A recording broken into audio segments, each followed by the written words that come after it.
Hey guys, just real quick, I got done with a dermatology appointment recently because I've got some skin cancer things getting taken care of. And the dermatologist, really great doc over at Epiphany Dermatology, was talking to me about some muscle strains he was having because of a syndrome he calls too many birthdays syndrome, TMBS. And I just kind of chuckled with him and I said, that's a pretty common syndrome. I hear that a lot. And he's like, yeah, I bet you do. And it triggered the thought, I think so often we find we have arrived at this older age, we've arrived at this current situation where we find ourselves with these aches and pains, these bone-on-bone arthritic type conditions that we feel there's no answer for, or the only answer is a total reconstructive, total replacement type surgery with a lot of cost, a lot of pain, and a lot of new changes to our body. And so often I'm asked, can you do anything for it? And the answer is yes, we can do a lot of things for it now.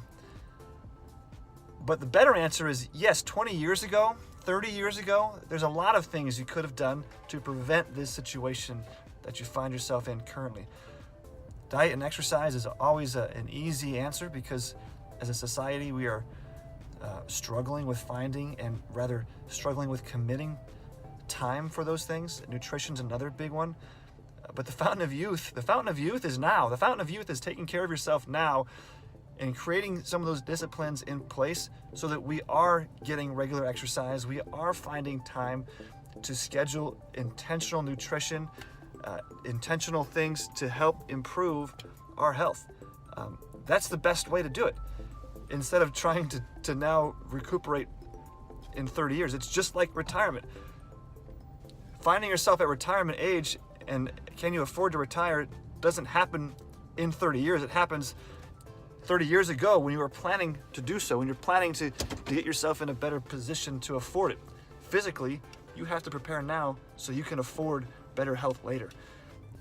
I hope that sums up some of the concerns and some of the questions that you might be having because there is a lot to do, a lot that can be done now if you have arthritis or arthritic type changes in your joints, but also things you can do now if you're young in your 30s and 40s to prevent some of these situations that you're seeing, that your parents are going through, that a lot of people are going through, that can be prevented.